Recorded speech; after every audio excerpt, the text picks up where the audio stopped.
Damos inicio a nuestro ciclo de conversaciones Voces Resilientes, Mujeres, Ciencia y Tecnología en la Reducción del Riesgo de Desastres. Bienvenidos a esta segunda conversación. Mientras van llegando los demás colegas el día de hoy, entonces voy a compartir por acá cuál ha sido la experiencia para que lleguemos el día de hoy a nuestra conversación. La Red de las Américas y el Caribe de Mujeres para la Reducción del Riesgo de Desastres es una iniciativa que nace el 13 de octubre del 2021. Es una iniciativa impulsada por la Oficina de las Naciones Unidas para la Reducción del Riesgo de Desastres, GNDR y ONU Mujeres. Nuestro principal objetivo en la red en el marco de la participación voluntaria de todas las mujeres es reunir mujeres de las Américas y el Caribe, involucradas en la gestión y reducción del riesgo de desastres en un espacio, lo que estamos haciendo aquí, en un espacio de diálogo y colaboración, intercambio de experiencias, desafíos y oportunidades, generación de soluciones innovadoras y aprendizajes, articulación de sinergias regionales. Y eso hace parte de todo lo que vamos a conocer el día de hoy y que vamos a seguir conociendo en el transcurso de estas próximas semanas. ¿Y cómo lo hacemos? ¿O desde qué enfoque? Por supuesto que con un enfoque de derechos humanos e interseccionalidad de género. ¿Para qué? Para fortalecer el liderazgo de las mujeres y las niñas. ¿Y qué pasó? A lo largo de todos estos años hemos tenido desde la red diferentes participaciones y contribuciones en diferentes procesos a nivel regional y global. En el 2023, en el marco de la octava plataforma regional para la reducción del riesgo de desastres en las Américas y el Caribe, esta plataforma tuvo como lema principal la ciencia y la tecnología para la gestión integral del riesgo de desastres, que fue la plataforma regional que se llevó a cabo en Punta del Este, Uruguay, y que fue, recordemos, la primera plataforma que se realizó de manera presencial después de la pandemia. Y en el marco de esta plataforma, entonces, es que la red hace este llamado para identificar buenas prácticas enfocadas en la temática de aquella plataforma. Y para esto entonces se hace todo un llamado regional y al interior de la red entonces se conforma un grupo de trabajo que se denominó el Grupo de Trabajo de Buenas Prácticas. Desde este grupo de trabajo, entonces, que todas participamos de manera voluntaria, pues aportamos nuestro tiempo, conocimiento y experiencia para diseñar toda esta metodología. Digamos, esta es una ilustración gráfica de la colega Angelina Trinidad da Silva. Y aquí podemos ver, a grosso modo, como cuáles fueron todos los pasos que se llevaron a cabo para que hoy podamos estar teniendo esta conversación. Entonces, se estableció las acciones del grupo de trabajo, una hoja de ruta, se diseñaron unos instrumentos, esos instrumentos se validaron, se verificaron, se pusieron a prueba, se lanza esta gran convocatoria, se revisaron cada uno de los casos, algunos, digamos, aplicaban y se identificaban dentro de lo que el grupo estableció como el criterio, con los criterios de lo que es una buena práctica. Se pidió más información, se amplió más información, se analizó esta información, la validación de todos estos datos, luego se construye de manera conjunta y colaborativa este informe. Posteriormente tenemos un lanzamiento y tenemos pues ya un documento que es el documento que ustedes conocen. Y el objetivo de estas conversaciones es conocer un poco más en detalle en qué consisten estas buenas prácticas y sobre todo a la fecha, al día de hoy, después de esta publicación y todo este proceso, todas estas buenas prácticas, cómo han ido evolucionando. Aquí tenemos la ilustración de lo que fue nuestro lanzamiento del compendio de buenas prácticas, el documento que conocemos a nivel regional el día de hoy, que se encuentra tanto en español como en inglés. Y el día de hoy vamos a hacer un recorrido regional supremamente interesante y vamos a viajar desde Guatemala, Perú y vamos a conocer dos buenas prácticas de Colombia. Dicho esto, entonces no sé si por acá ya se encuentra la colega Miluska, por ejemplo. Miluska, adelante, Miluska, bienvenida. Hola, ay, permíteme. Hola, hola, buenos días. No sé si me oyen. Soy Sí, Miluska. Qué gusto, ¿cómo están? Muchas gracias por la invitación, más bien. Aquí pendiente para cuando me digan. ya, usted podrías activar tu cámara. A ver, vamos a ver, ya, a ver si es que se activa. Ya, listo. Ya. Lo que pasa es que a Perfecto. veces un poco se lajea, Giovanna, a veces se lajea, por eso es que intento, si es que no se me escucha bien, intentaré apagar la cámara, ¿ya? Ahí te Como vas, escuchamos bien. ya, pero a veces un poco se lajea cuando voy a hacer la presentación, entonces si es que sucede eso, ya apago la cámara. ¿Te parece? Ok. Ah, adelante. ¿Podemos empezar con la presentación? Sí, claro, puedes presentarla. Ok, ok. Entonces, permítanme un momentito, rapidito, hago esto. Em, Me avisan si es que se ve.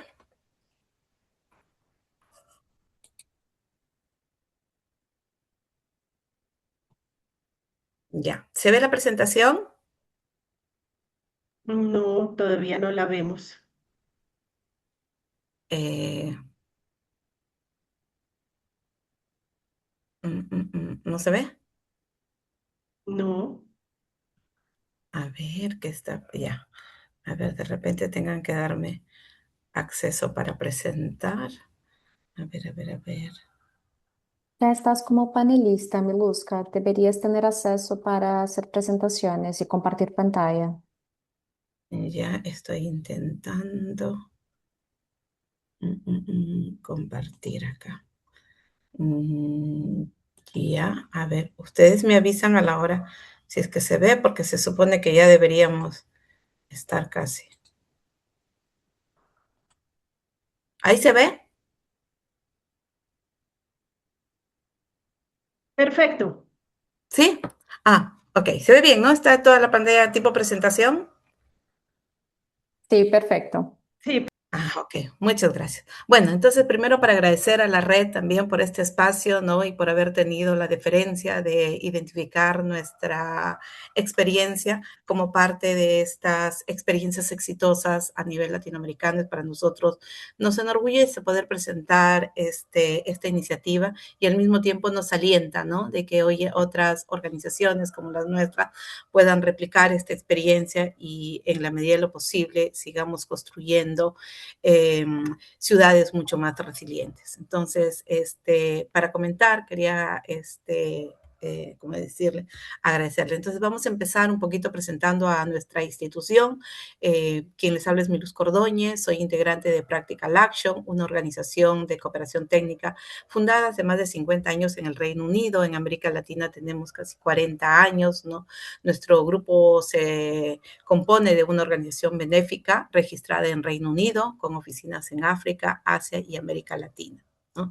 En esta oportunidad acá en América Latina tenemos oficinas tanto en Perú, que está la representación para esta parte del mundo, y también en Ecuador y Bolivia.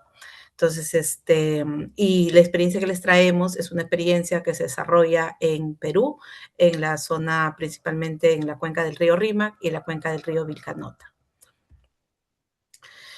La experiencia es haciendo ciencia ciudadana, red de monitoreo participativo de precipitaciones en la cuenca del río Rímac, ¿sí? Que está ubicada en Lima, Perú, ¿no? En sus siglas sencillas siempre le denominamos Red MOT. El objetivo de esta experiencia, el presentar esta experiencia, estaba asociada a reducir pérdidas y daños en viviendas y medios de vida, así como también facilitar información y el entendimiento de los riesgos, ¿no? Contemplando viviendas e impactos diferenciados de las familias, ya sean mujeres, adultos mayores, niños y jóvenes, y hacer más precisos los avisos climatológicos. Esta experiencia se inició en el 2017 a partir del voluntariado, que lo vamos a ver más adelante, y sigue ahora, se sostiene, ¿no? Se autosostiene hasta la actualidad. El apoyo principalmente estaba asociado a Practical Action como institución un poco motivadora de la creación de esta red, y en el aspecto técnico el CENAMI, que es el Servicio Climatológico del país. Las áreas de intervención, como ya les dije, es la cuenca del Rímac y la cuenca del Vilcanota, la cual pueden verla ahí en la imagen. Una buena práctica. Sí, consideramos que la ciencia una buena práctica está asociada a cómo la ciencia pueden producir datos locales y contribuir también a la tecnología y a los sistemas de alerta temprana funcionales, ¿no? Hacia eso está enfocada esta buena práctica. ¿Cómo nace esta buena práctica? Esta buena práctica nace a partir de los problemas y limitaciones del territorio, ¿no? Poblaciones que año tras año han sido afectadas, ¿no? Por diversos peligros de origen natural, ¿no? Como por ejemplo las lluvias intensas, los huaicos, las inundaciones, ¿no? Que afectan directamente a las viviendas y a los medios de vida, ¿no? Entonces, este era un poco el contexto, era uno de los problemas, ¿no? De la población y que hasta el momento, ¿no? O sea, se percibe esta población. ¿Y cuáles eran las limitaciones? Las limitaciones estaba asociada a la falta de datos, la falta de información. A pesar de que año tras año se han tenido impactos severos en las poblaciones, en las comunidades, ¿no? en la infraestructura expuesta, no se cuenta con información, ¿no? Información suficiente para poder tomar decisiones sobre las condiciones de precipitación, especialmente en las zonas media y alta, ¿no? Esto limitaba tener pronósticos, tener alertas, tener avisos, ¿no? Y que la gente se prepare con anticipación para responder ante una situación adversa. Y uno de los mensajes que dejamos es que no se puede gestionar lo que no se conoce. Si no tenemos data, o sea, ¿cómo gestionas, no? Entonces necesitamos data, necesitamos información para poder gestionar, ¿no? Medidas de prevención, medidas de mitigación, medidas de preparación e incluso respuesta.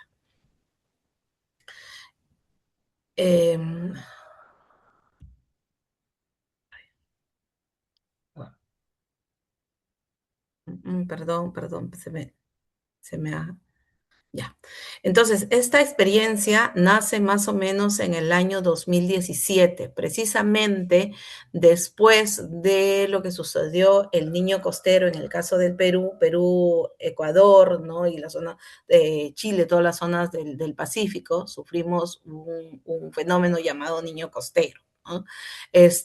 A partir de ello, eso sucedió en el 2016, ¿no? En el 15 hubo un pronóstico de que iba a haber niños, sin embargo, esto se materializó el 17. Y en el 2017 se inicia un poco ante la necesidad de la falta de información que hacer, se inicia la red de monitoreo participativo, donde vecinos voluntarios, ¿no? Estaban siendo capacitados, ¿no? Sobre la necesidad de tomar decisiones. Entonces se comprometen en hacer una medición de la lluvia, registrar datos, reportar información y apoyar los sistemas de alerta temprana. Para que esta red se inicie, ha habido un proceso de capacitación permanente en los vecinos voluntarios, ¿no? Hay un compromiso y un voluntariado dispuesto, ¿no? Disponible, procedente de las mismas comunidades que habían sido afectadas, ¿no? Hay una responsabilidad de tener que emitir información todos los días en el periodo de lluvia y, por supuesto, se crea bajo una identidad de la necesidad de tener información, va fortaleciendo una identidad de los miembros de esta red, ¿no? Entonces, con esta red, los participantes eran conscientes, ¿no? De que no solamente podían ser receptores de información, sino que también ellos tienen la capacidad para para producir su propia información, ¿no? Que los puede ayudar a tomar decisiones. Entonces, ¿cómo funciona esta red? Esta red funciona es muy sencillo, ¿no? Junto con el proyecto que estábamos impulsando, probamos la elaboración, la construcción de un pluviómetro manual, de un pluviómetro que les ayude a ellos, que les dé información suficiente para poder empezar a medir la lluvia. Y entonces se diseña este pluviómetro validado por los mismos brigadistas, se les solicita apoyo a la institución rectora, a la institución técnico-científica del Servicio Climáticos para que nos dé una aprobación de este pluviómetro y se elabora este pluviómetro con una tabla. Entonces, ¿qué es lo que sucede? A través de esa tabla, una regla que se le pone al pluviómetro, que tiene el pluviómetro, en la imagen de la derecha pueden ver ustedes a una persona que está midiendo con la regla, está señalando precisamente ahí la regla, pero entonces se construye el pluviómetro, ¿no? Este pluviómetro es usado por los vecinos voluntarios, quienes hacen la medición de la lluvia 2 veces al día, se comparte la información por WhatsApp, que es una de las redes más comunes y más usadas a nivel popular. Luego esta información se transmite, se organiza, ¿no?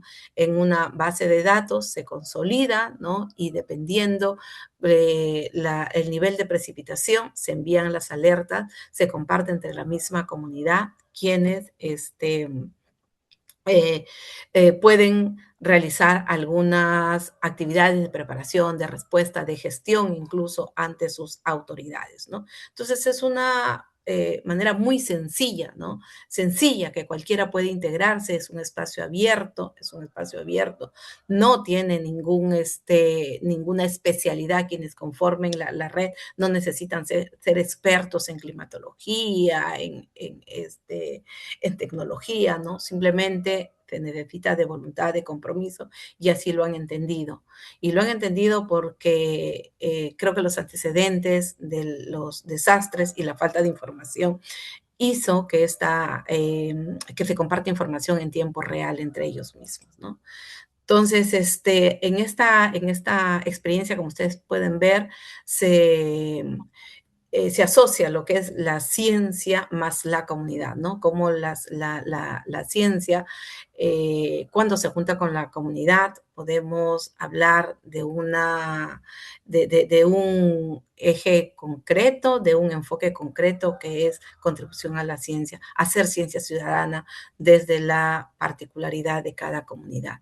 Entonces, esta experiencia tiene algunos elementos innovadores. Uno que está asociado al tema de ciencia ciudadana. ¿Y qué es la ciencia ciudadana? No es más que capitalizar, juntar, organizar, ¿no? La información que se tiene y ponerlo a disposición, ¿no? Ponerlo a disposición de las necesidades, de la resolución de algún problema específicamente, ¿no? Y esta otra de los ejes innovador es que parte del conocimiento local, parte de la necesidad, de una vivencia, de una experiencia vivida de quienes conforman la red MOP. Hace uso de una tecnología súper sencilla, no necesitamos tecnología tan cara, ¿no? El pluviómetro se elabora de materiales que lo encontramos en el mercado sencillamente, o incluso en la cocina de una vivienda, ¿no? Encontramos una base salsera, un pluviómetro, ¿no? Y lo único que hay que cargarle es una regla, ¿no? Para tener también información homogénea. Los datos son abiertos, o sea, se comparte, todos comparten los datos, desde las zonas altas hasta la zona baja, comparten la información, todos quienes conforman la red, y lo comparten de manera oportuna, de manera real, en el momento que inician la lluvia. La comunicación es inmediata, como les decía, es en tiempo real, la participación comunitaria se activa, ¿no? El diálogo, la comunicación, la generación de iniciativas, de propuestas, ¿no? Empodera, sensibiliza a la gente y fortalece su autoestima, fortalece el ejercicio de su liderazgo, ¿no? Hay un proceso de empoderamiento, ¿no? En la medida de que construimos data, compartimos la data, nos aprovecha, o sea, nos...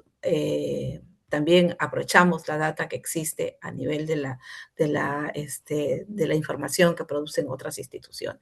Y en esta red, una de las cosas que nos parece súper importante es el rol de las mujeres, ¿no? El 70% de esta red está constituido por mujeres, ¿no? Quienes participan como monitoras, quienes han recibido un proceso de capacitación, ¿no? Se articulan y fortalecen las brigadas comunitarias, lideran procesos de organización en sus comunidades y a nivel comunitario, ¿no?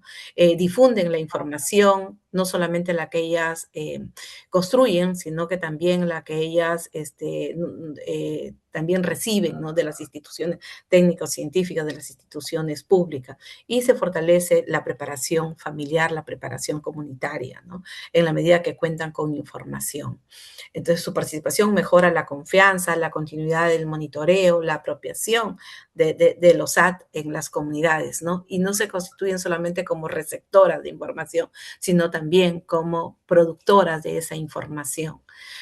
Como resultado, podemos ver, hemos tenido más de 50 voluntarias en toda la cuenca, desde la cuenca alta, media y baja, compartiendo información. A veces en la parte baja no llueve, en la parte alta sí llueve, entonces es importante porque esta lluvia en la parte alta incrementa los caudales en la parte baja y muchas veces desborda la parte baja sin haber lluvias abajo. Entonces, esa información es muy importante, ¿no?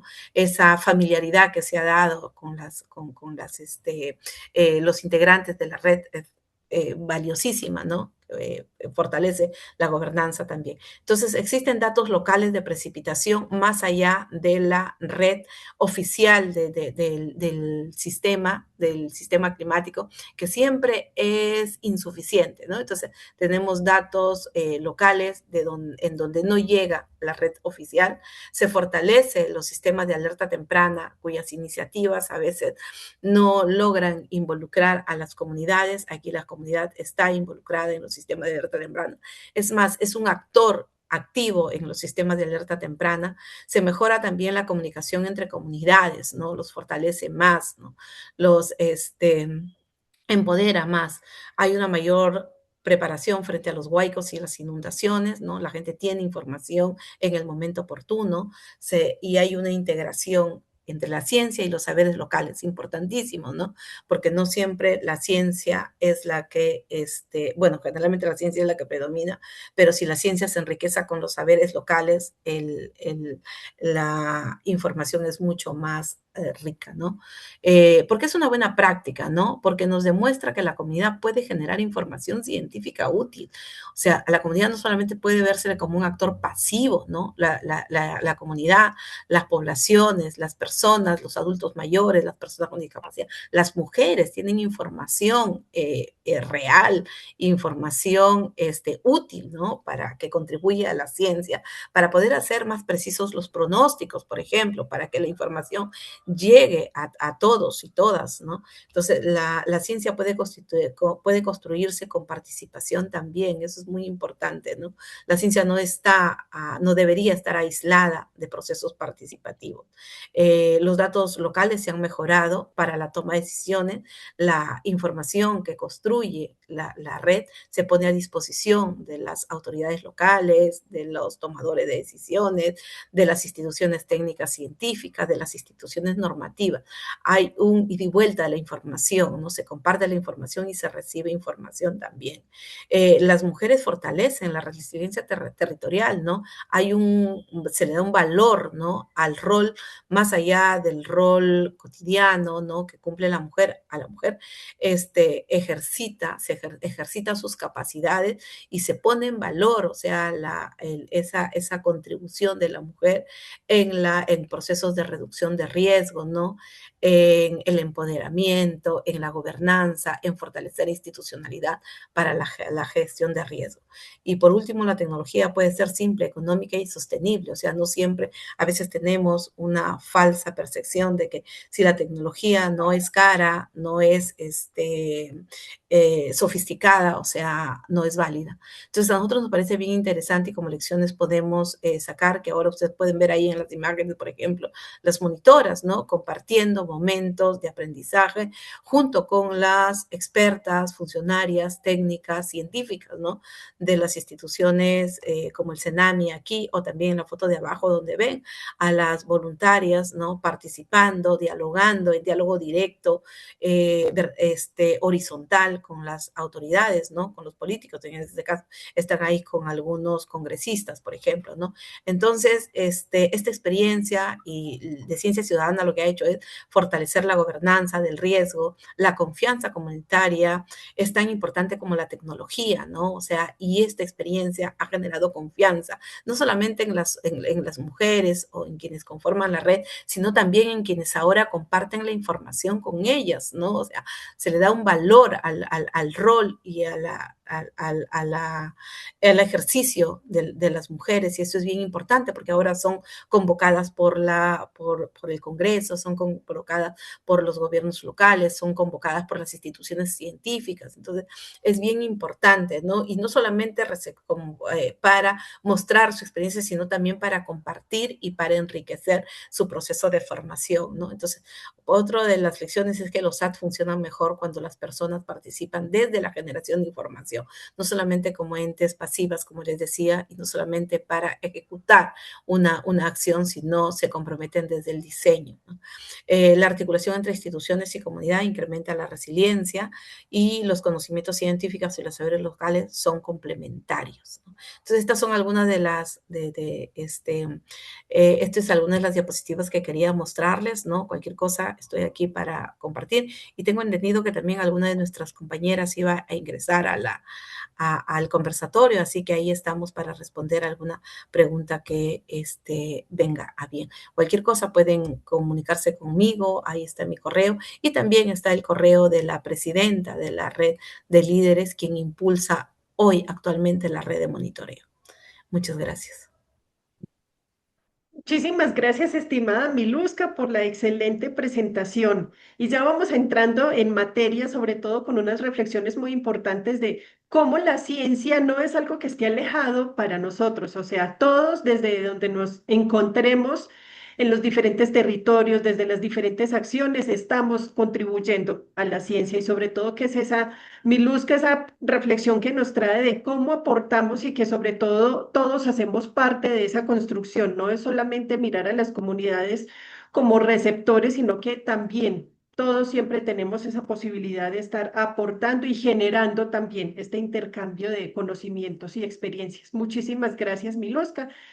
Y ahora le vamos a dar la bienvenida a nuestra colega Alba Guerrero. Alba, adelante. Hola, buenos días, muchísimo gusto y gracias por haber considerado la experiencia que tuvimos. Me pareció muy interesante escuchar a Miluska que la experiencia surgió en el año 2017, pues por ahí también comienza esta experiencia. En el año 2018 nosotros estábamos formando parte del Consejo de Acreditación de la Agencia Centroamericana de Programas de Ingeniería, Arquitectura y Diseño para lograr con fines de acreditación acá y pues nos llega la convocatoria para poder participar en un proyecto regional, un proyecto financiado por COSUDE. Ahí ustedes en la primera imagen se pueden dar cuenta, ¿verdad? Una serie de talleres que nosotros fuimos realizando para poder lograr ese manual que nosotros le llamamos Manual Sello Verde en Gestión Integral de Riesgo a Desastres y Adaptación al Cambio Climático.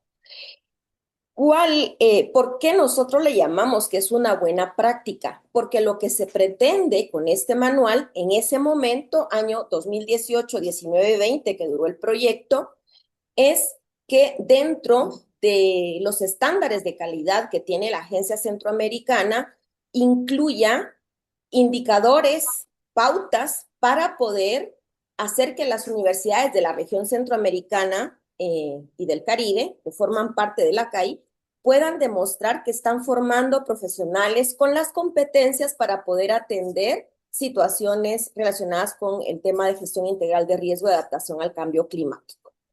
Lo estuvimos coordinando dos ingenieras, su servidora Alba Guerrero y la ingeniera Marcia Vargas, que es de Nicaragua. Este es un proyecto regional, ¿verdad? ¿Qué fue lo primero que hicimos? Revisar dentro del manual de acreditación cuáles pautas se tenían en ese momento que las universidades pues demuestran, ¿verdad?, que están cumpliendo para lograr la certificación o la acreditación de la calidad, y pudimos identificar que ya el manual consideraba algunas pautas. Pero eso pues, no nos impidió que empezáramos nosotros a revisar, ¿verdad? Porque estaba en proceso también una versión, en ese momento le llamamos 2021, ¿verdad? Como Consejo de Acreditación estábamos haciendo la respectiva revisión. Luego la versión salió 2 años después, 2023, pero ¿cuál era el objetivo? Contribuir al fortalecimiento del sistema de acreditación regional, incorporando la gestión integral del riesgo de desastres y de la adaptación al cambio climático para obtener una acreditación orientada a la protección ambiental que incida en la reducción de riesgo a desastres y la vulnerabilidad de la sociedad centroamericana. Ese era el objetivo que nosotros teníamos en ese momento. ¿Cómo lo hicimos? Pues convocamos a diferentes stakeholders, universidades públicas y privadas de Guatemala, para que ellos fueran revisando cuál era la propuesta que nos había elaborado un consultor y que entonces verificaran cuáles podrían ser esas pautas que tendría ese manual. Entonces aquí ustedes pueden ver las imágenes muestran esas jornadas. El proyecto tuvo una duración de 3 años, pero no ha terminado, ¿verdad? En un momento más adelante les voy a contar qué es lo que está sucediendo. Después de haber construido ese manual, la agencia, dentro de su sistema de gestión de la calidad, envía a evaluadores externos a los países que van a ser evaluadas las universidades para verificar el cumplimiento de las pautas. Como los pilotos iban a estar en Guatemala, la Universidad de San Carlos de Guatemala con Ingeniería Civil y la UNIS, que es la Universidad del Istmo, con Arquitectura, entonces se formaron y se capacitaron evaluadores en Nicaragua. Algo que no habíamos considerado nosotros en el año 2020 fue la pandemia, ¿verdad? Eso nos hizo cambiar un poquito la mecánica, ¿verdad? Y pues ahora ya sabemos muy bien que de esta manera podemos llegar a mucho público, ¿verdad? Se hizo una capacitación de manera híbrida. Los evaluadores, ustedes los pueden ver ahí, están con sus cubrebocas, ¿verdad? Porque estábamos justamente en plena pandemia, ¿verdad? Esto fue alrededor del año de septiembre del 2020. ¿Cuál era el objetivo? Que los evaluadores que llegaban a Guatemala pudieran verificar el cumplimiento de las pautas de ese manual. Se les entrega, cuando se hace un proceso de certificación de la calidad, se les entrega a los evaluadores un instrumento como el que ustedes están viendo en la pantalla, y ellos tienen que valorar a la universidad. En este caso, en investigación, ahí se colocaba que era indispensable que el programa estuvieran declaradas temáticas de gestión integral de riesgo dentro de las líneas de investigación de la universidad. Como este fue un piloto, ¿verdad? Y se hizo un documento para el ejercicio, pues aquí ustedes se pueden dar cuenta que los evaluadores le colocaron C. A, B era que cumplía la universidad, C y D ya no, ¿verdad? Hay una rúbrica que tiene el manual para poder hacer esa valoración. ¿Qué logramos de ese taller? De ese taller logramos capacitar a evaluadores de Nicaragua. Eso lo teníamos nosotros dentro de nuestro POA del 2020 en la agencia, ¿verdad? Y además logramos presentar el manual sello verde a los evaluadores. Eso lo hicimos, como les dije, ¿verdad? En Nicaragua logramos 18 evaluadores. Para poder utilizar ese manual, necesitábamos la revisión y la aprobación del Consejo de Acreditación. La agencia, dentro de su Consejo de Acreditación, tiene 2 representantes por país. 2 representantes de FOICAP, que es la federación, tanto está la de ingeniería como la de arquitectura, ¿verdad? Entonces, el consejo, como ya estábamos, ahí ustedes pueden ver, en ese momento yo era parte del Consejo de Acreditación, por acá está la ingeniera Marcia Vargas, que somos las que asumimos el liderazgo de este proyecto.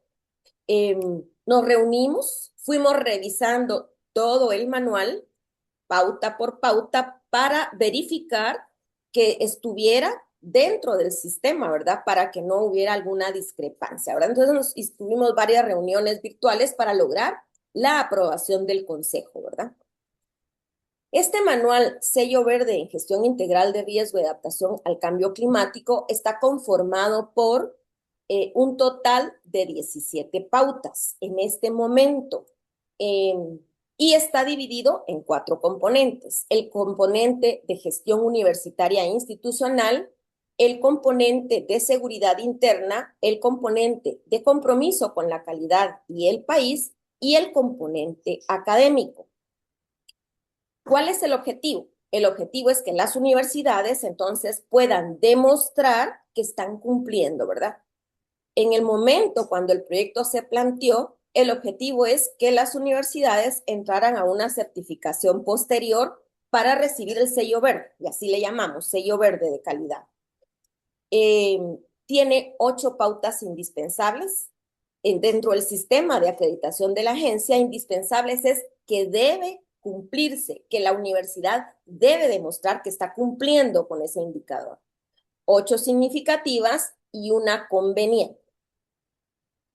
El primer componente solo voy a mostrar por cuestiones de tiempo, ¿verdad?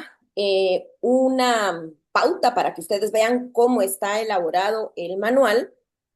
En el tema de gestión universitaria e institucional, la pauta dice, debe existir una política institucional ampliamente difundida que fortalezca en la comunidad universitaria la gestión integral del riesgo de desastres y adaptación al cambio climático.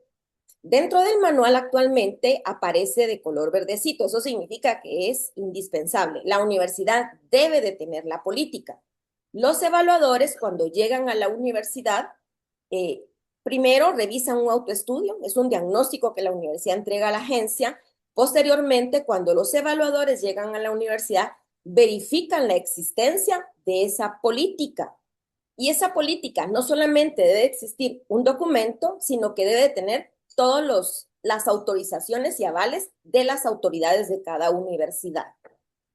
En el siguiente componente, que es seguridad interna, pues acá se pedía en esta pauta, les digo, son 17, solo voy a mostrar 4, ¿verdad?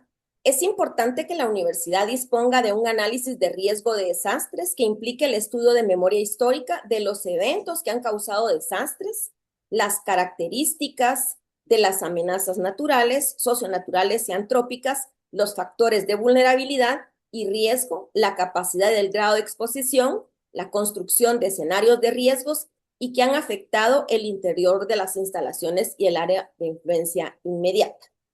Entonces, ¿cuál es la evidencia? Estoy leyendo la pauta y la evidencia. La evidencia es el documento que la universidad debe de entregar, ¿verdad? Donde se hizo justamente el análisis de riesgo de desastres, cubriendo todas las amenazas que puedan tenerse, ¿verdad?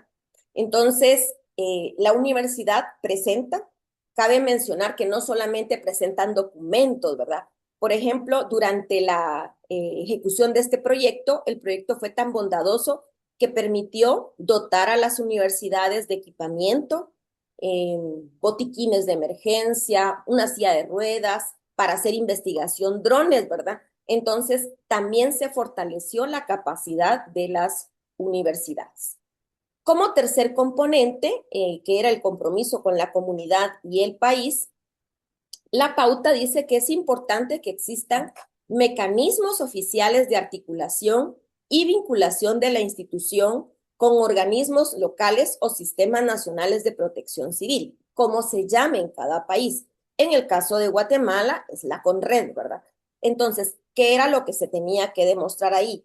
La evidencia era que existieran convenios o cartas de entendimiento. Una pauta posterior no solamente habla de que existan los convenios, sino que hayan actividades conjuntamente con los sistemas nacionales de protección civil. El cuarto componente, que era el componente académico, como se está evaluando la calidad de universidades tanto públicas como privadas, pues este era un componente bastante fuerte, ¿verdad? Y la primera pauta está en función de que el programa en los términos de la agencia significa la carrera, ¿verdad? La carrera de grado. debe tener incorporados en su plan de estudio o diseño curricular contenidos relacionados con gestión integral de riesgo, ¿verdad? Pero aquí les pedíamos no un curso específicamente, podía ser una asignatura, un curso, un módulo que estuviera dentro del plan de estudios. Lógicamente, ese plan de estudios autorizado por las autoridades máximas de cada universidad, ¿verdad? Entonces, ¿qué era lo que revisaban los evaluadores? El plan de estudio o el diseño curricular de cada uno de los programas o carreras, ¿verdad? Que tuviera asignaturas, cursos, módulos, actividades extracurriculares, formas de incorporar, y aquí se les pedía pues las actas de las sesiones, si existían memorias de actividades que se hubieran realizado, fotografías, videos, etcétera, ¿verdad? Esto les estoy hablando del momento que el proyecto culminó en ese momento con la acreditación de las dos universidades, la Facultad de Ingeniería con Ingeniería Civil y la Universidad UNIS con Arquitectura, obtuvieron el sello verde.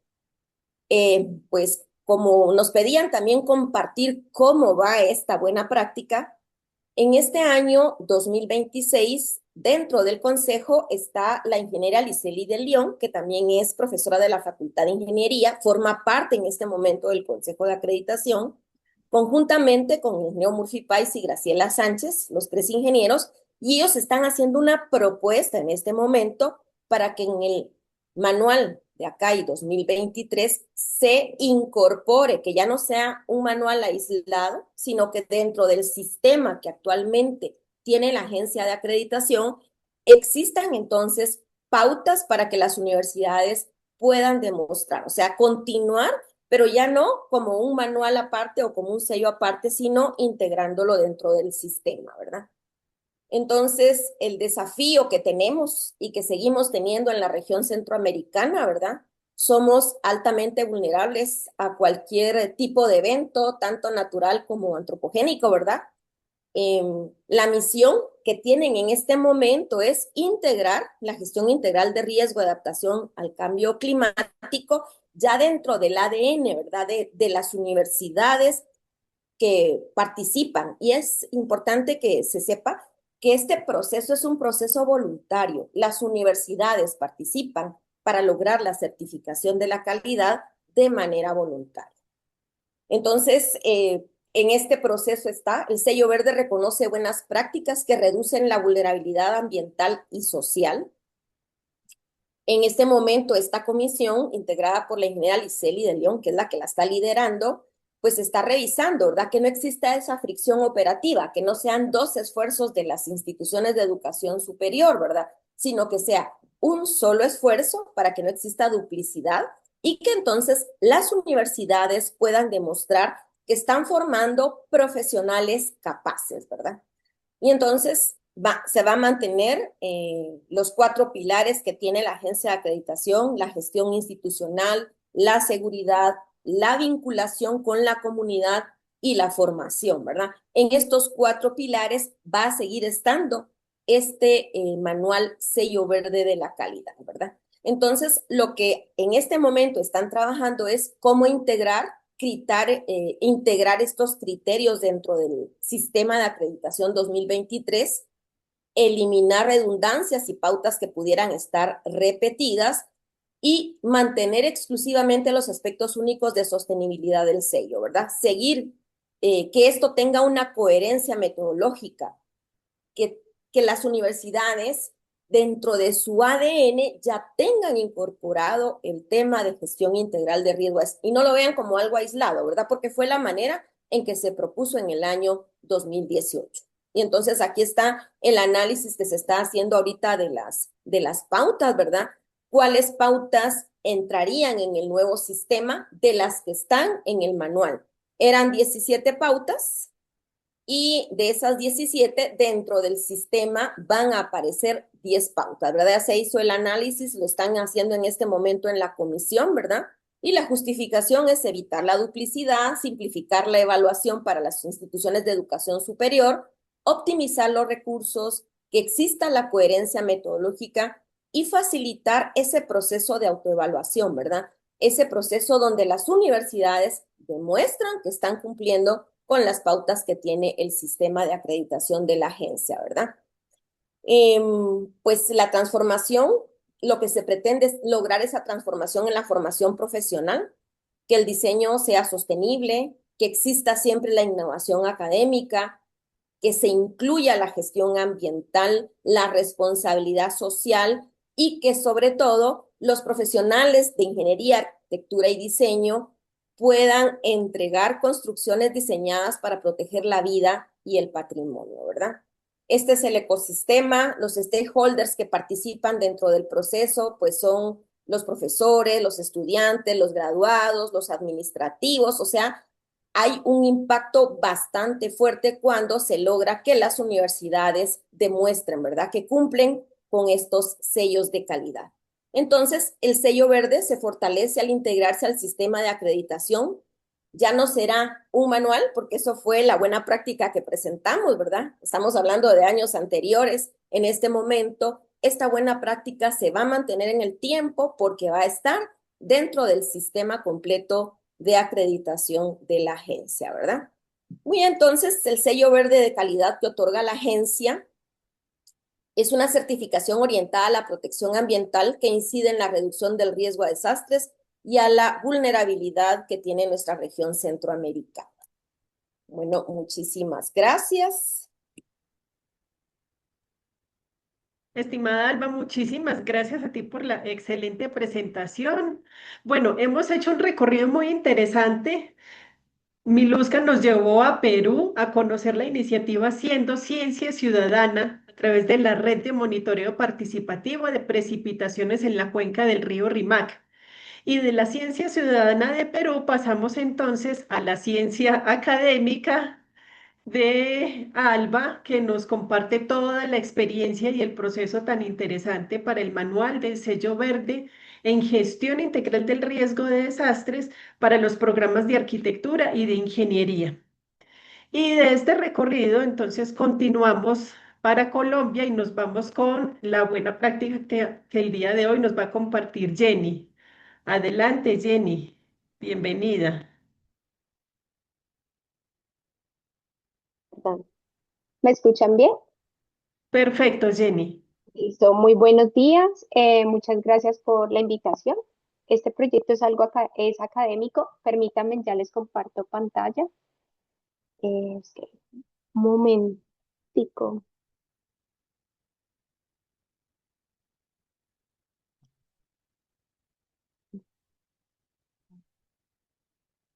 Jenny nos va a hablar de la evaluación de vulnerabilidad social, utilizando cartografía social en poblaciones expuestas a inundaciones a lo largo del San Juan del Rosario. Perfecto. Ay, perdón.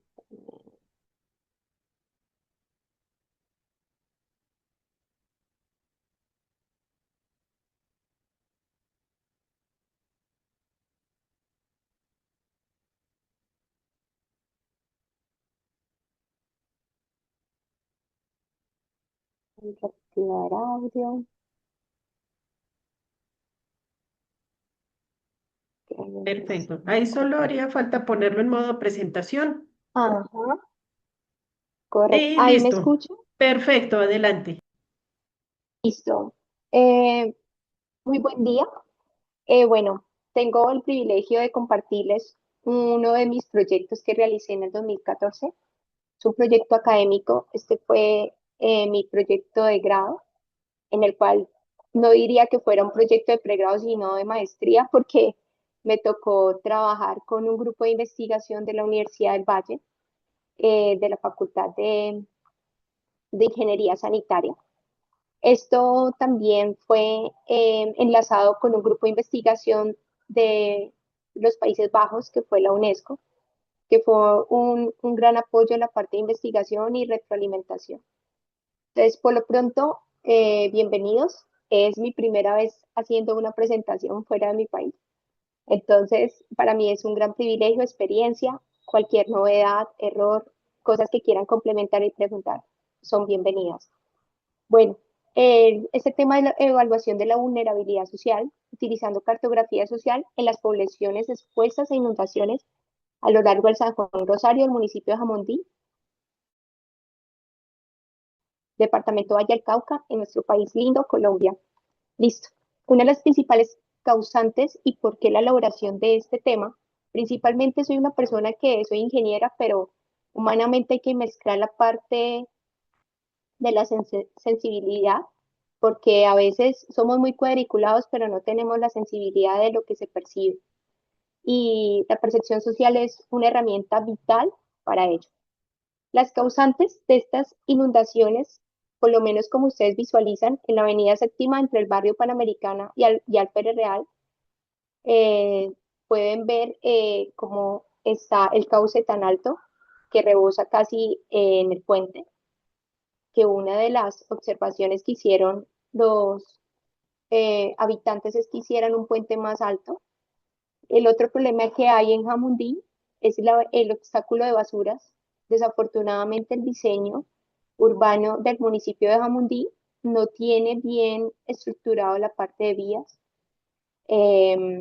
Digamos, no hay vías por donde pueda pasar el camión de la basura, entonces a ellos les toca caminar 2 cuadras para dejar la basura. Normalmente ellos nos decían que ellos les da pereza ir hasta cierta hora a dejar la basura, entonces tiran la basura en los ríos. La verdad, ellos fueron muy sinceros con eso. El otro, o una ventaja de los árboles, es que sirven de filtro para retener basura, que esa es la dificultad que se está viendo actualmente con las urbanizaciones nuevas en zonas rurales y en zonas de expansión, la carencia de árboles. Entonces, esto es un arbolito que por lo menos no lo talaron, pero es una herramienta fundamental y una herramienta natural que beneficia. Como pueden visualizar, aquí está la afectación de las viviendas, que es una de las fragilidades que hay. ¿Qué principales causantes? Continuas y fuertes lluvias, incremento a partir de 2010, según la información del IGAT 2012, escorrentía superficial, la cuenca de Jamundí, digamos, la cuenca cercana que se tiene de Jamundí es muy hídrica y son, digamos, suelos que son de una alta carga con alta carga de humedad. Entonces, al haber unas continuas lluvias, se genera una saturación de las mismas. El otro es el incremento de la población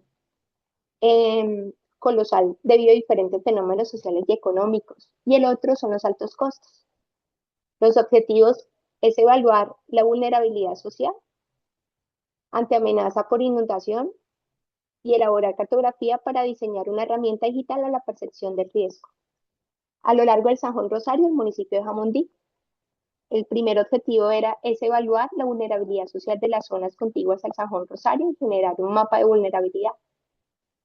El segundo es generar cartografía social para la evaluación de la percepción de riesgo. Y el tercero, la herramienta digital, que es prácticamente la digitalización de esta encuesta. La cartografía social es una estrategia educativa que permite tener medidas de precaución, realizar diagnósticos participativos y tomas de decisión. El mapa de vulnerabilidad social es la localización de las zonas o predios, tomando en cuenta desde el punto de vista de la fragilidad, resiliencia y comunitaria y la percepción de riesgo. La herramienta de la percepción de riesgo es la captación de lo que se realizó en campo, tanto en carto social y las encuestas. Y por último, sería una propuesta a largo plazo, una proyección de producto que esto se pudiera implementar para la gestión integral de los recursos hídricos, para tener mejoras de forma general. Zona de estudio, nuestra zona de estudio, como pueden ver, es el municipio de Jamundí, departamento Valle del Cauca, que colinda con la capital del valle, que es Cali. A la parte derecha pueden ustedes observar la cuenca del río, la cuenca del río Jamundí y área urbana de Jamundí. Como ustedes pueden observar, es muy hídrico. en el cual se extrajo solamente o se hizo un estudio solamente del San Juan El Rosario, que es la línea roja. La metodología y resultados.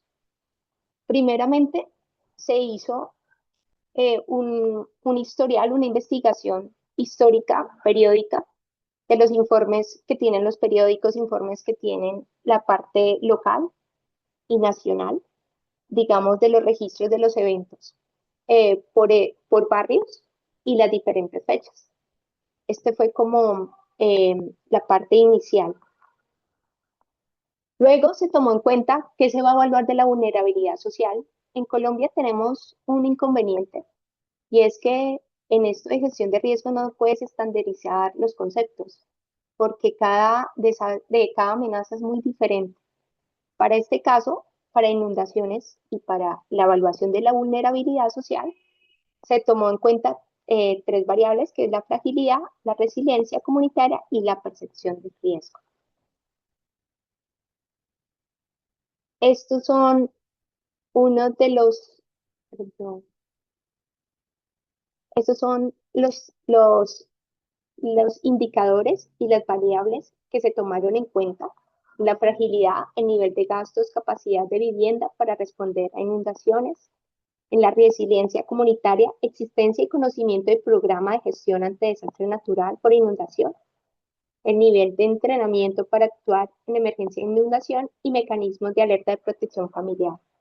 En la percepción de riesgo, reacción o respuesta ante un evento por inundación, daños o pérdidas que sufre una vivienda ante una inundación, ayudas por actores que intervienen durante el evento y percepción de riesgo de eventos de inundación.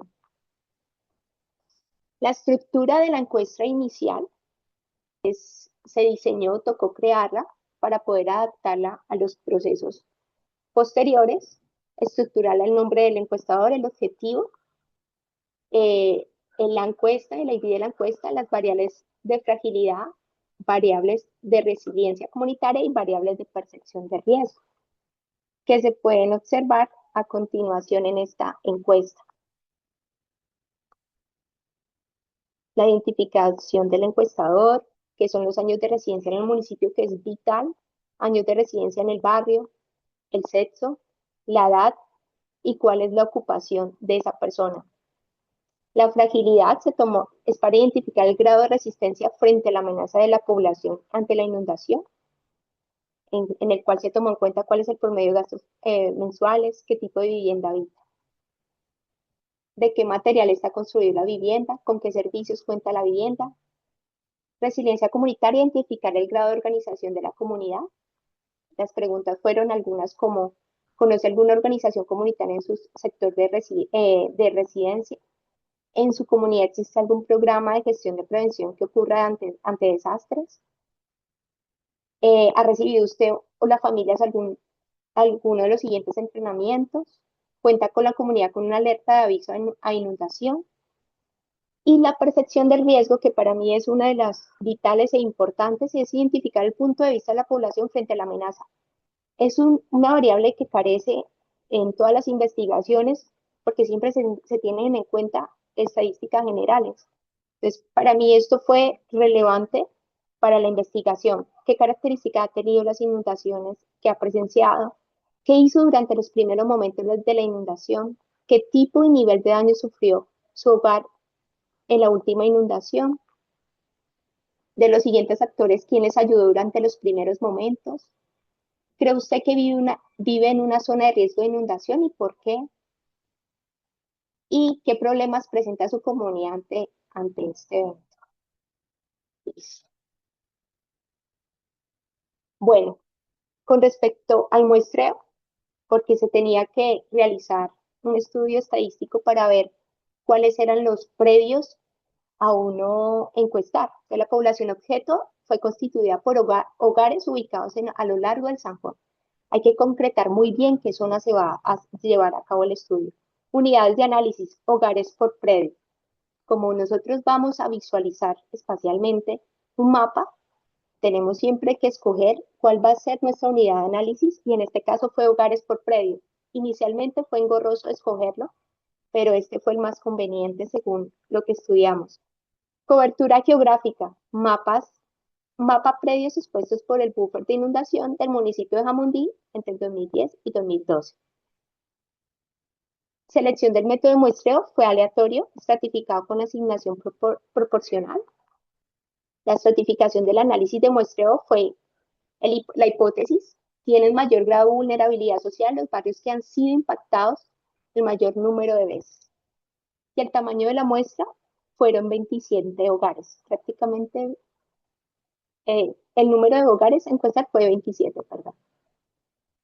Que a continuación mostraremos lo que después de hacer ese muestreo se seleccionó, se hizo una previa logística antes de salir a campo para la encuesta de qué barrios y qué, digamos, predios se iban a encuestar. Para mí esto es importante porque esto genera una logística en la parte financiera, de qué materiales, dónde me voy a desplazar, realmente tener, como se dice, un enfoque de lo que yo voy a hacer.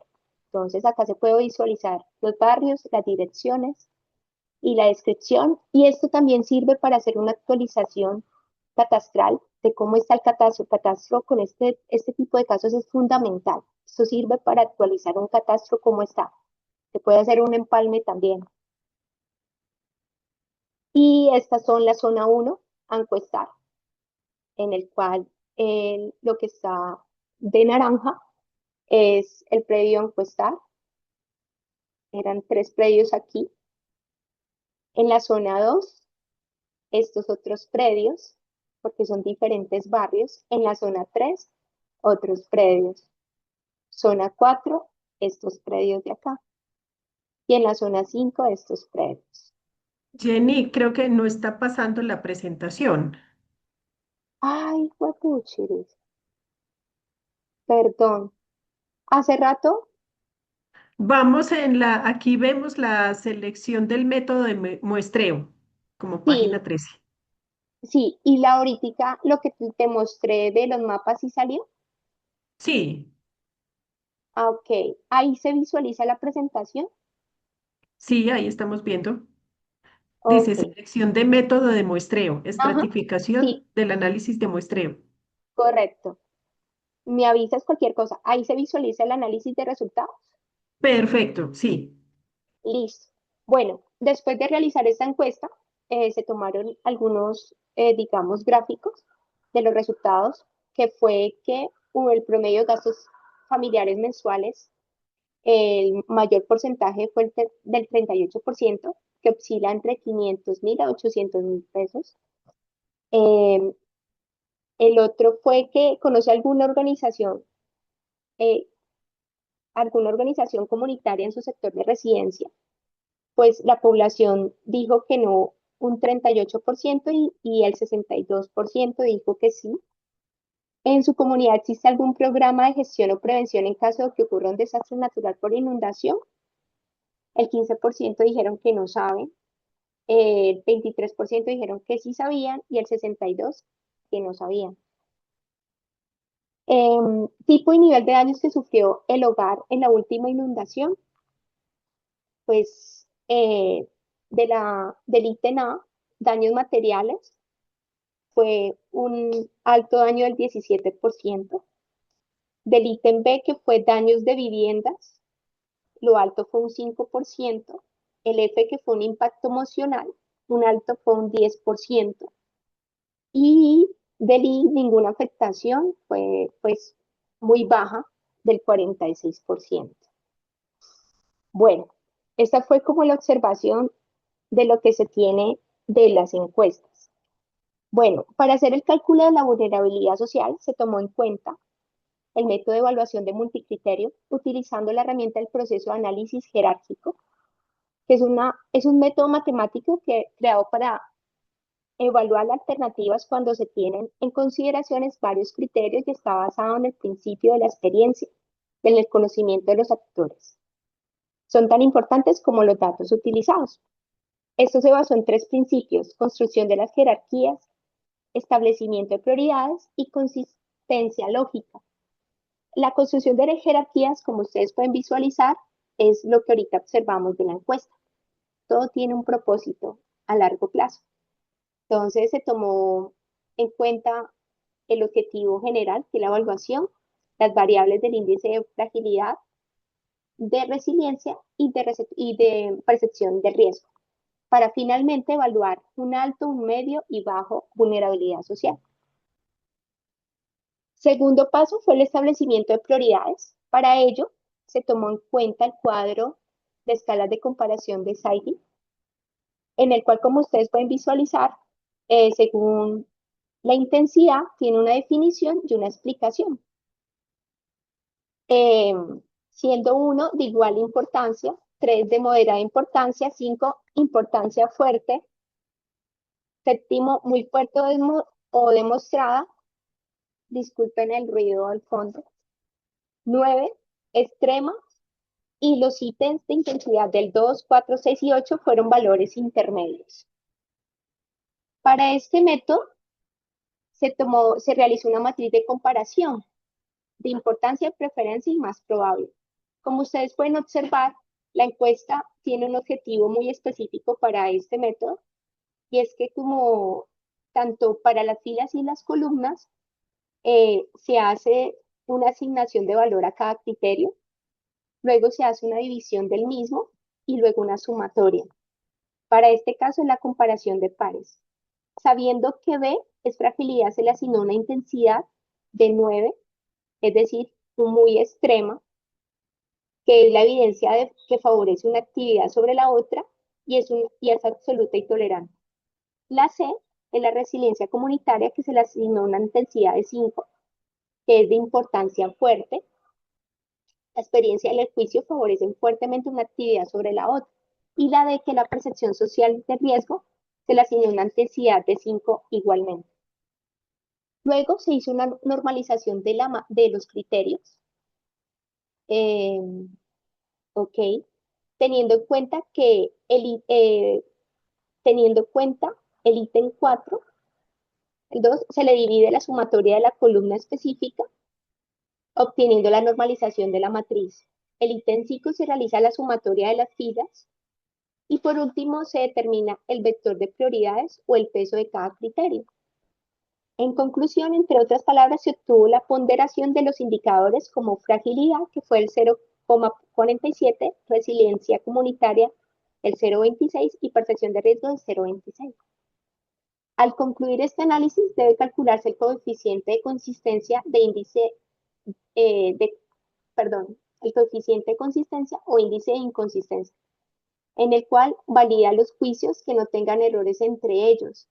O sea, este método también permite que lo que tú estés haciendo lo estés haciendo bien y que no hayan contradicciones entre lo que se está indicando. Un valor de este coeficiente es inferior a 0,10, es considerado aceptable. De lo contrario, las opiniones y los juicios deben ser reevaluados. El cálculo del índice de vulnerabilidad que se estimó con todo esto fue esta ecuación, teniendo en cuenta las ponderadas que ya se calcularon. Entonces, de los 27, en este caso 26 predios que se encuestaron, se sacó la vulnerabilidad social. Este método sirve para esos casos que son cualitativos, nosotros no se nos facilita visualizarlos en el mapa. Por ende, se utilizó este método para que se pueda realizar una estimación de esos datos cualitativos y se puedan representar cuantitativamente. Finalmente, se elaboró el mapa de vulnerabilidad con los resultados del índice de vulnerabilidad social por predios, en el cual el índice de vulnerabilidad social por predio fue bajo en los barrios Sachamate, El Rosario, Simón Bolívar y Panamericana. Medio en Sachamate, en algunas zonas, La Esperanza y Centenario. Y alto en el siglo XXI, Sachamate, El Rosario y La Pradera.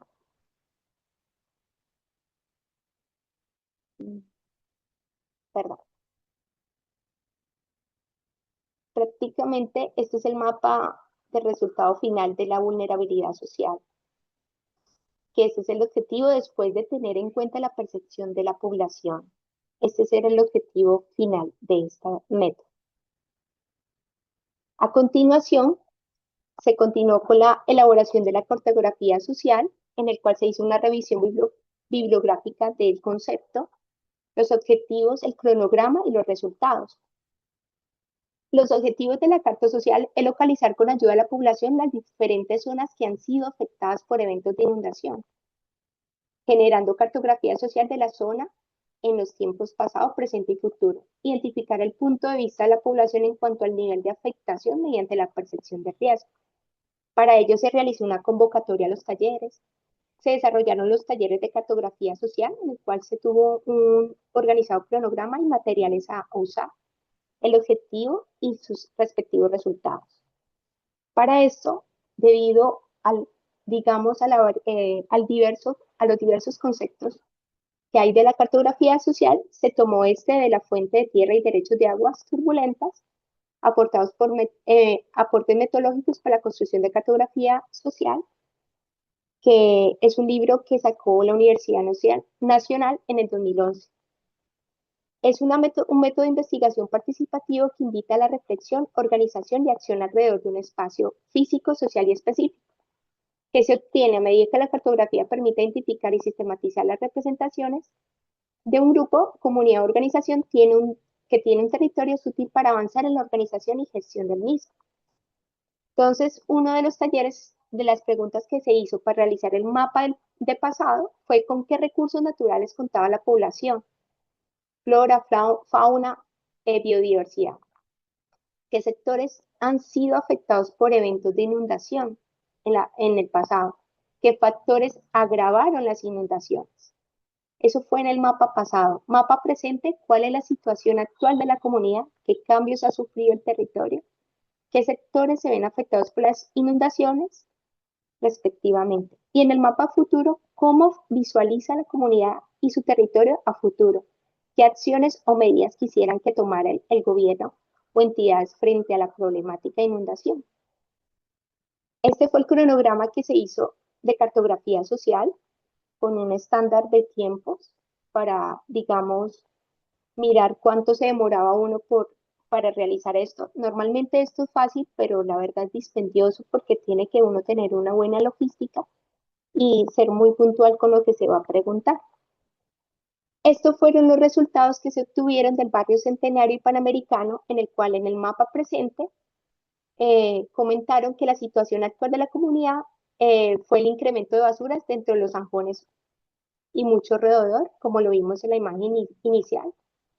¿Qué cambios ha sufrido el territorio? Que se incrementó los alrededores, pocos árboles, falta de infraestructura y arreglos en los puentes vehiculares con respecto a la creciente del Zanjón en tiempos de lluvia. ¿Qué sectores se ven afectados por inundaciones actualmente?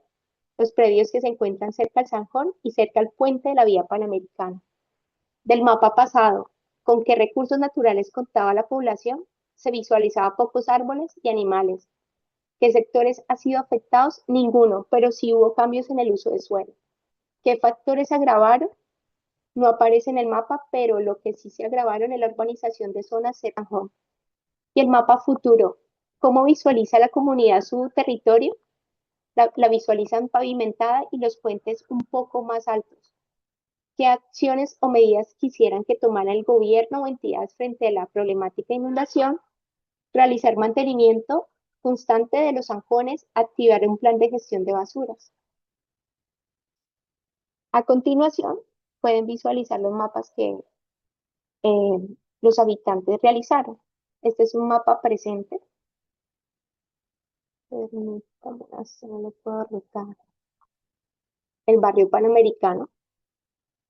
Ellos, normalmente la población no tiene sentido de orientación inicial, entonces teníamos que decirle Jenny, cuál es era el que norte y el sur. no se ve el mapa. No, No, perdón, no, tranquila, tranquila. sino que como uno está aquí concentrado, no, perdón, ya Sí, los tranquila. visualizo. Estamos viendo el resultado de uno de los talleres. Listo, ahí ya Ah, visualizas el perfecto. mapa. Ahí está, Qué pena. hermoso. Sí. Listo. Bueno, este es el mapa presente, perdón, del barrio Panamericano. Este es el mapa pasado del mismo. Fueron diferentes personas que lo realizaron, o sea, diferentes grupos que había. Y este es el mapa presente: canalizar San Juan el Rosario, levantar puente de la carrera séptima, como ustedes visualizaron inicialmente en la imagen. Y bueno, y la percepción que ellos tienen de los espacios. En el momento, roedores, más árboles, más roedores. Listo. Ay, perdón. Ya para finalizar, se realizó la elaboración de una herramienta digital que permita obtener información. En este caso, fue un geovisor, un diagrama de flujo de GeoAFI, en el cual da inicio, ingresa al usuario. El usuario puede crearse un nuevo usuario o visualizar el geovisor. Al ingresar como nuevo usuario, realiza la encuesta. La idea es que se sistematice lo que se recolecta de la encuesta. Se crea una base de datos, tanto alfanumérica como geoespacial. Y bueno, en el geovisor solamente tiene acceso el administrador. Ya hasta ahí llegó como esa parte porque debía ser muy corto. Geovisor de afectaciones por inundaciones, GeoAFI. El objetivo de esta última parte era que todo lo que se hace en Carta Social se deje suministrado en una página y las posibles, digamos, los pobladores puedan usarla. En este caso, la herramienta sería muy propicia para los colegios, para que los mismos estudiantes hagan esa actualización. Está la visualización del enlace Educambiente. Normalmente las entidades a nivel nacional tienen enlaces donde se pueden visualizar la información ambiental oficial. Normalmente eso casi no está implementado y no está socializado. Entonces, qué rico que los mismos estudiantes puedan observar esto dinámicamente, en el cual se agregaron varias entidades como el IGAT, la CDC, entre otros. Aquí está la visualización de imágenes de cartografía social, en el cual se hizo como una red rotatoria para que la gente viera que lo que ellos hicieron como ciudadanos partícipes estuviera almacenado. Está la visualización del geovisor, de lo que se hizo del mapa. A medida que ellos vayan diligenciando la encuesta, actualmente el geovisor se va actualizando. Entonces se tiene una participación ciudadana para la toma de decisiones y ordenamiento del territorio. Está la encuesta, visualización de la encuesta. Y esta ya sería el mapa final, visualización del enlace de geovisor. Las conclusiones son identificar las posibles soluciones para prevenir las inundaciones o crecidas del Sanjón mediante la canalización de los zanjones, construcción de segundo y tercer piso de las instituciones educativas. Otro ítem es mediante la herramienta del proceso de análisis jerárquico. La aplicación de este método fue la más apropiada, ya que tiene en cuenta cualquier número de criterios, permitiendo así la flexibilidad de las respuestas y la misma asignación del peso.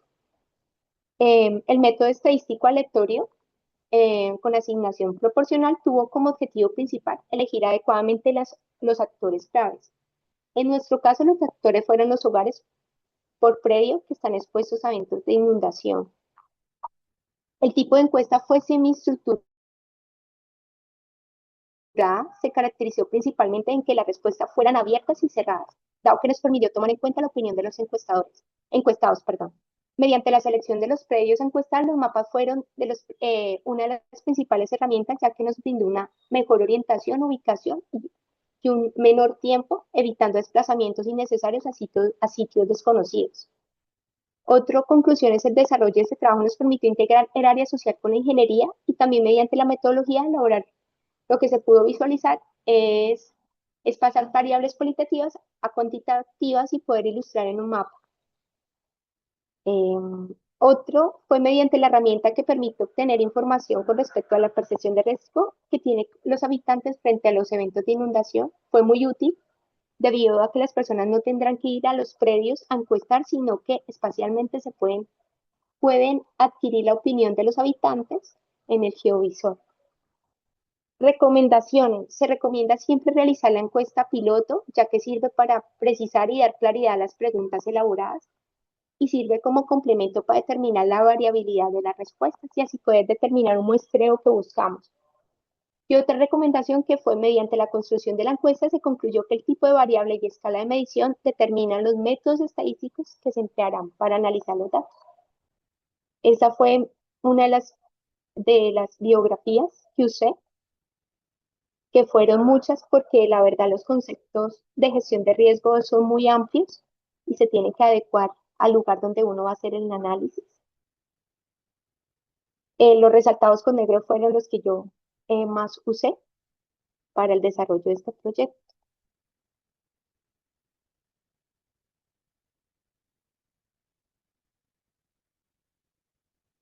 Listo. Muchas gracias. Aquí está. Jenny, muchísimas gracias. Felicitaciones por esa presentación tan importante, sobre todo para darnos a conocer un trabajo de investigación, pues que aquí vemos cómo desde la academia también se generan todos estos análisis y reflexiones, sobre todo en un trabajo articulado con otras especialidades, con otras áreas del conocimiento y cómo la importancia de tener estas plataformas para que a la población, a la gente que participó, a los estudiantes, a los colegios, es decir, a todas las organizaciones también les llegue pues los instrumentos y la información y los datos en los que ellos estuvieron aportando también su conocimiento y experiencia desde lo local. Y vemos cómo se entrelaza con los instrumentos regionales y territoriales. Muchísimas gracias, Jenny. Y ahora entonces continuamos con otra buena práctica realizada en Colombia con el doctor Jorge López. Adelante, bienvenido. Giovanna, muchas gracias. Un saludo cordial a todas las participantes. Si nos permite, Jenny, hacer el cambio ahí de pantalla, de compartir pantalla. Jenny, si dejas de compartir, por favor. Permítame un momentico, qué pena. Es que aquí no sabría, no sé cómo dejar de compartir pantalla. Ay, perdón, ya, Ya, ya. correcto. Eso. Listo. Qué pena, qué Eso. pena. Tranquila, tranquila, Jenny. Gracias. Bien. Ahora sí, estamos listos. Bueno, muchas gracias. Perfecto, adelante. Ahí nos estamos bien. Bueno, yo les voy a contar brevemente una experiencia que desarrollamos desde la Facultad Nacional de Salud Pública, que está enfocada a un tema pues que es muy sensible para todo el mundo, que es las violencias basadas en género, pero la metodología es aplicable, como van a ver, a la gestión del riesgo de desastres. Ahora les explico en dónde entra cada concepto. Es un sistema de información en protección comunitaria. Voy a empezar por explicar qué es ese marco conceptual de la protección comunitaria, que es una filosofía, una escuela de formación que viene de la guerra de Vietnam. Fue particularmente implementada en Escandinavia y se fue proyectando a todo el mundo. Se habla entonces de protección comunitaria a ese proceso o a esa situación dinámica caracterizada por un control de los riesgos físicos, materiales y morales, pero dinámico, o sea, constante. Eso pues tiene unas características que lo hacen particular para poder aplicar estos sistemas de información. Y se enfoca en la promoción de la salud y la seguridad en grupos especialmente vulnerables. O sea que ahí pues vamos a encontrar mucha identidad con todas las ponencias que nos han mostrado esta mañana. Los componentes de este tipo de iniciativas están orientados a sistemas de información de carácter predictivo. Y es muy importante porque vamos a ver cómo se construye lo predictivo del sistema de información. Entonces tiene tres componentes. El sistema de información como tal, que es una aplicación multiplataforma que permite integrar diferentes funcionalidades de accesibilidad para poder ingresar información y entregar tableros de mando o tableros de resultados.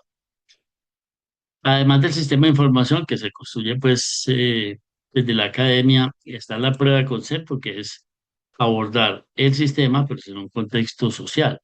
Es una metodología que se desarrolla para poder aplicar el sistema y una APP a un grupo objetivo determinado a manera de prueba piloto. Se recomienda que siempre, cuando se desarrollen este tipo de sistemas de información, pues se dé la oportunidad de hacer esta prueba de concepto. Y el tercer componente, pues, es la aplicación móvil, una APP que resulta ser muy útil como medio de comunicación entre usuarios, usuarias y el programa para los fines pertinentes del proyecto.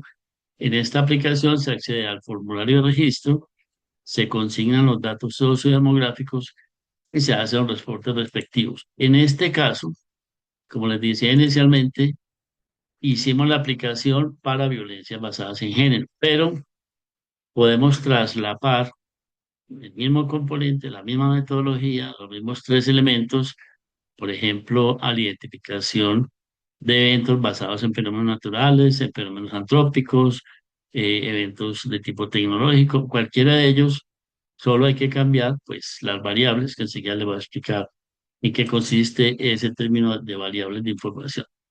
Entonces empecemos por el sistema de información. El sistema de información parte justamente de este primer punto que es la taxonomía. En el caso de las violencias basadas en género, la taxonomía está relacionada con los cuatro tipos de eventos que configuran esas violencias basadas en género, que son las violencias de tipo económico y patrimonial, que son las que pasan ocultas muchas veces, de tipo psicológico, sexual y físico. Estas últimas son las más evidentes porque son las que más dramatismo le ponen al tema. A cada una de estas modalidades se le identifican dos elementos o dos variables, las de tipo activo, que son las fallas activas, y las condiciones latentes, que son las que se mantienen como en el terreno en forma constante. Las unas son un corte en tiempo real y las otras son un corte en tiempo diferido. Con estas variables de la información se pasa a la construcción de un visualizador o una matriz de riesgo. Esta matriz se le asignan criterios de probabilidad y severidad a los elementos anteriormente identificados en la taxonomía, tanto las fallas activas como las condiciones latentes. Con esa matriz ya configurada, con esas variables previamente establecidas, entonces pasamos a definir el flujograma de registro periódico de los reportes, que en este caso, pues, mediante una encuesta abierta que se incorpora al sistema de información o en forma directa o a través de la aplicación móvil, de la APP. Con ese registro, entonces, el proyecto pasa a configurar lo que llamamos el modelo predictivo, es decir, en la medida que vamos allegando más información de fallas activas y condiciones latentes de los eventos reportados, entonces se van construyendo como esos mapas de calor para poder establecer que el evento está próximo a suceder. En el caso de las violencias basadas en género, pues es fácilmente identificable cuando empiezan a proliferar, por ejemplo, presiones de tipo psicológico, presiones económicas, presiones que van a llevar de tipo sexual, que van a llevar potencialmente a un feminicidio. Ese es el modelo predictivo, anticiparse a para cada uno de los tipos de violencia. Configurar el modelo predictivo, entonces se deriva para cada país, para cada región, para cada institución, el resultado a la ruta de atención establecida. En nuestro caso hay varias opciones, en la universidad lo llaman la ruta violeta, que finalmente son rutas de gestión del riesgo. Cada país, cada organización tiene su propio programa. Lo importante es que se alimente del sistema de información predictivo. Ahora, de manera adicional, dentro de esa ruta de gestión del riesgo, es importante derivar los casos resultantes, sobre todo los casos más críticos, a consolas de teleasistencia mediante unas aplicaciones de las cuales también disponemos su diseño para la salud mental, que lo que hacen es registrar individualmente las variaciones en ansiedad, depresión o nivel de estrés que se derivan de esas fallas activas y condiciones latentes de las violencias basadas en género. Y ya con esa consola, pues eso permite mantener un contacto permanente con la persona potencialmente afectada a través de la telesalud, a través de consolas de teleasistencia, que lo que hacen es permitir que 7 por 24 la persona pueda tener o un sitio de escucha, o un sitio de generación de alertas, o un sitio de asistencia psicológico, psiquiátrica, depende pues del caso, o una derivación pues al sistema de salud. Ese es el sistema de información como primer componente. El segundo componente es que una vez está configurado todo el sistema, entonces vamos a probar. La prueba o la prueba de concepto la hacemos por pasos también. Primero identificamos la población objeto, buscamos la base de datos de a quién va dirigida la propuesta, puede ser institucional, puede ser comunitario.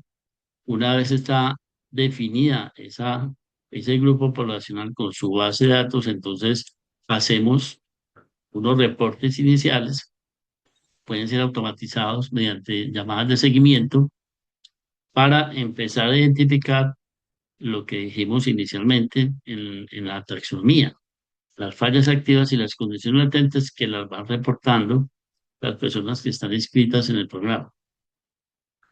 De ahí entonces, inmediatamente, para no esperar gestiones posteriores, se activan los mecanismos de ayuda mutua mediante redes sociales o grupos de mensajería, para que inmediatamente empiece a generarse una respuesta social oportuna, porque después de que se produzca el feminicidio, pues ya para que una respuesta social. De esa respuesta inicial, entonces viene la mesa de ayuda en telesalud, que es cuando se derivan los casos a la consola. De esa mesa de ayuda se da un seguimiento activo de los casos críticos o de tendencia a mayor riesgo. Incluso las mesas de ayuda pueden activar los sistemas institucionales cuando empiezan a detectar que ese caso se está convirtiendo en un potencial abuso o un potencial feminicidio. Empiecen a hacer la analogía simultáneamente de lo que puede ocurrir con eventos de origen natural, deslizamientos, inundaciones, incendios forestales, ese tipo de cosas, porque funciona exactamente de la misma forma. Luego, sí es muy importante en el caso de violencias basadas en género el registro individual de eventos a través de la APP, porque la APP es como la herramienta de protección y de contacto de esta persona con el entorno que es el que le quiere brindar apoyo, y enseguida vemos características de esa APP. Y por último, pues están el refuerzo de los mensajes y los contenidos de teleeducación para ir generando una cultura de carácter preventivo para cada uno de los casos, pues, que son de interés. Y el tercer componente que miramos ahora es la APP. La APP, como cualquier aplicación móvil, pues tiene unos servicios, tiene un componente de administrador, de usuario y de gestiones de apoyo. En este caso utilizamos un aliado tecnológico que se llama VitalBox, que ofrece pues una serie de servicios que en este caso están dirigidas a violencias basadas en género, pero en otras aplicaciones están dirigidas a gestión del riesgo de desastres. Entonces, aquí se utiliza la APP solo para estos reportes con esa modalidad. En esta APP entonces hay un componente de administrador, que el sistema lo que hace es administrar esa gestión de usuarios y asignación de roles para cada uno de los que componen el proyecto. Esos roles pueden estar representados por quien toma las decisiones estratégicas, que es como el panel de la entidad de gobierno, de la institución, de la ONG, de quien está al frente del programa. Y ese panel, que es el estratégico, pues da cabida al panel táctico, que es un panel en donde está el equipo terapéutico propiamente dicho y quienes tienen pues todo el acceso a la información. Obvio, sobre todo para estos casos, pues con una absoluta precaución de respeto por la información, porque eso también puede generar riesgo. Entonces, aquí se tiene mucha precaución de mantener encriptada la totalidad de la información para que cualquier filtración no vaya a conducir a un problema mayor. Eso es entonces lo que el usuario tiene. El usuario o usuaria dispone de una herramienta para reportes, pero al mismo tiempo la herramienta le genera un estado de situación, le genera alertas y notificaciones de acuerdo con su nivel de riesgo, y también es un mecanismo para que le lleguen los instrumentos o las piezas educativas. Y ya las gestiones de apoyo es lo que sucede después, después de que se hagan los reportes, se identifiquen los avisos, se hagan de pronto las alertas tempranas, entonces se puede acceder a derechos, se puede acceder a las plataformas de teleasistencia, de presencia, incluso de asistencia domiciliaria si el programa lo tiene establecido, o de remisión institucional si se complejiza la situación. A veces se puede utilizar como terapia grupal en el mismo sistema y un apoyo de protección física mediante la geolocalización cuando el usuario o usuaria pues así lo autoriza, porque tiene que ser previamente autorizado. Entonces miremos en este video corto cómo funciona. El Sistema de Información en Protección Comunitaria, SISEFTI, es una solución móvil que permite integrar diferentes funcionalidades de accesibilidad. Ha sido desarrollada por la Facultad Nacional de Salud Pública de la Universidad de Antioquia, a partir de la convocatoria de nodos de innovación especializados de la Corporación Ruta N del Distrito de Ciencia, Tecnología e Innovación de Medellín. La aplicación cuenta con información específica, orientada a la necesidad que tiene la comunidad en temas de seguridad física y humana, ya sea por su entorno cercano o lejano, haciendo uso de sistemas de geolocalización, que recolecta información de los lugares dispuestos para atender esta población, y se usará para la notificación de los usuarios a sus redes de apoyo social e institucional, en caso de que se puedan materializar eventos adversos que comprometan su integridad. Para su desarrollo inicial, se aborda específicamente la violencia basada en género como evento a reportar, con sus diversas modalidades, psicológica, económica y patrimonial, sexual o física, con sus respectivas fallas activas y condiciones latentes. Esto permitirá configurar el programa con un medio de visualización, de manera que se puedan adelantar acciones preventivas y de respuesta frente a este tipo de eventos. La solución dispone de una app, cuyo desarrollo se aloja en la plataforma VitalVox, que será el medio de comunicación entre los usuarios y usuarias, y el programa. Para acceder a ella se puede hacer uso desde una URL, o desde un código QR, a partir de lo cual se accede al formulario de registro, en el cual se consignan los datos básicos de tipo sociodemográfico y de referenciación geográfica. Mediante esta herramienta móvil, cada usuario o usuaria podrá registrar los eventos que pueden llegar a configurar una de las modalidades de las violencias basadas en género. Estos reportes periódicos pueden ser registrados por cada usuario o usuaria, o por la entidad que los sistematiza, hasta configurar un modelo de tipo predictivo, que facilite las acciones de gestión del riesgo, de acuerdo con el nivel que se derive de cada caso en particular. El sistema permite además visualizar varios tableros de mando, tanto para tomadores de decisión, como para equipos terapéuticos y para cada usuario o usuaria en particular desde su app. A nivel particular, cada usuario podrá visualizar su nivel de riesgo de acuerdo con cada tipo de violencia basada en género, los medios de acceso a una ayuda oportuna, y la orientación de las entidades de apoyo de acuerdo con su localización geográfica. Los indicadores que arroja el sistema serán una herramienta de gran utilidad para el seguimiento de los casos, la emisión de alertas tempranas y la gestión del riesgo según la modalidad de cada violencia basada en género, o de una situación de riesgo para la seguridad humana en el área de cobertura del sistema de información. El Sistema de Información en Protección Comunitaria, SISEFTI, está disponible para ampliar su cobertura hacia otras comunidades, entidades o variables de la información, que tengan como propósito el control dinámico de los riesgos físicos, materiales y morales, con un enfoque hacia la promoción de la salud y la seguridad, en grupos especialmente vulnerables.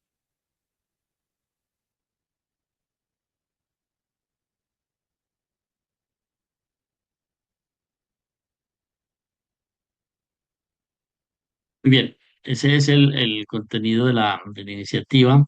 La aplicabilidad, como les digo, por tratarse de modelos de tipo predictivo, puede ajustarse a cualquier otro tipo de evento y a la gestión de riesgo de desastres. Actualmente hemos desarrollado otros modelos, uno que se llama EcoSysafety, que es para este caso específico de temas ambientales, y una oferta de gestión de riesgos de la salud ambiental que está activa, disponible pues para todas las entidades que requieran ese complemento y es de tipo gratuito. Así que a través de Joana, pues tenemos todo el gusto de atender sus solicitudes y generarles pues un acceso a estos modelos de capacitación. Muchas gracias, Giovanna. No, muchísimas gracias, doctor Jorge, por la presentación, por mostrarnos toda esta experiencia supremamente tan interesante. Y esta es la oportunidad para nuestros asistentes si tienen algún comentario, alguna inquietud. Jocelyn ahora tenía la mano arriba. Este es el momento. No sé si quien más tenga algún comentario. De todas maneras, me parecería interesante escuchar también a las colegas que nos acompañaron hoy sobre las presentaciones. Alba, Jenny, Miluska. Alba, adelante. Hola, muchas gracias. Me ha parecido muy interesante todas las experiencias que se están realizando en los diferentes países. Yo creo que todos estamos procurando, ¿verdad?, mejorar las condiciones de vida de nuestros países, de nuestras comunidades. Y considero que muchas de estas experiencias podrían irse replicando también en el resto de los países, ¿verdad? Entonces me pareció muy interesante felicitar a Miluska, a Jorge y a Jenny, ¿verdad? Por esas experiencias que nos han compartido. Muchísimas gracias, Alba. Y también, Miluska, adelante, por favor. Sí, Giovanna, primero yo también quiero agradecer a la red, ¿no? Por darnos la oportunidad de presentar estas experiencias, felicitar a cada uno de los ponentes, o sea, experiencias, algunas ligadas desde las comunidades como las que he presentado, o también ligadas a la academia, a las instituciones científicas, a las instituciones públicas, que nos parece importante cómo desde diversas aristas estamos contribuyendo hacia la formación y fortalecimiento de la resiliencia y la gobernanza en gestión de riesgo. Creo que este es un espacio muy valioso, ¿no? Que debemos a seguir aprovechando, ¿no? Aprovechando, porque estas experiencias son dignas de replicarse, o sea, cualquiera de ellas, o sea, son dignas de replicarse, solamente basta voluntad y gestionar, y tenemos ahí la plataforma para poder intercambiar la información, las experiencias, ¿no? Y compartir las capacidades. Entonces, felicitarte, Joana, a ti, felicitar a la red, ¿no? Por darnos la oportunidad de compartir estas experiencias y con mucho gusto nosotros desde aquí, desde Perú, desde Practical Action, la red de líderes resilientes, estamos dispuestos, ¿no? A volver a hacer estas presentaciones, ¿no? A seguir enriqueciendo, comprometiéndonos a compartir la información, ¿no? Para que esta experiencia se pueda replicar en otros espacios. Muchas gracias. Jenny, adelante. Muchas gracias, Miluska. De eso se trata precisamente. Adelante, Jenny. Voy, un momento. Bueno, a ustedes muchísimas gracias por la oportunidad, porque sé que he estado en todas las capacitaciones y con este compartir de proyectos de conocimiento, pues mejorar y como complementar y también como se dice, retroalimentar, porque sabemos que cada país tenemos diferentes enfoques, pero algo en común que es mejorar, digamos, es tener una calidad de vida mejor y también un ordenamiento territorial adecuado. Muchísimas gracias, de verdad, muchas gracias. Bueno, a ustedes, doctor Jorge Iván, adelante.